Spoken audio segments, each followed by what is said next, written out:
Yeah, that is my favourite one, I think. Black and gold. Black and yellow, black and yellow. God, not that song. It's going to be in my head all day.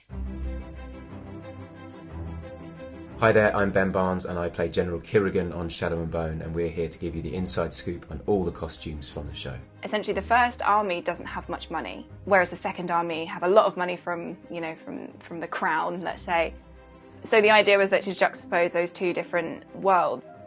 It looked a little bit pretty on these initial designs, and then the actual final product, as you see there, is much more rough and rugged, I think, suitable for a first army tracker.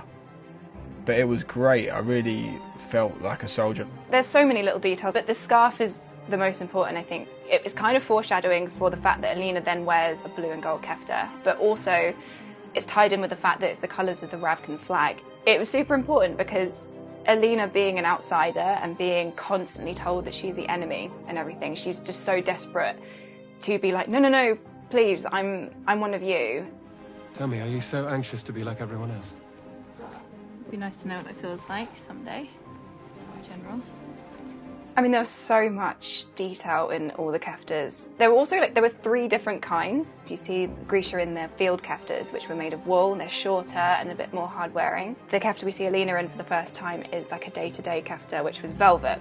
Later on, we see all the Grisha in their formal kefta, which are much longer and made of silk. The detail with which they talk about this particular kefta in the story was extraordinary, but I don't think I could have begun to imagine the detail that they managed to stitch into this thing. Every Grisha you'll notice in the show has that kind of same pattern interwoven into their sleeves, but with him it goes all the way down his back, and I thought that was sort of indicative of and emblematic how ancient this man is and how deeply rooted he is. Budapest gets very cold, as does Ravka.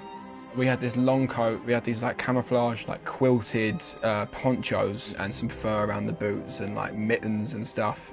Mobility was tough, but warmth was absolutely incredible. We had some significant debates about what to do with this cloak because we weren't going to be able to fight or move in it particularly. In the end, you did a pretty good flick. Action, but make it fashion.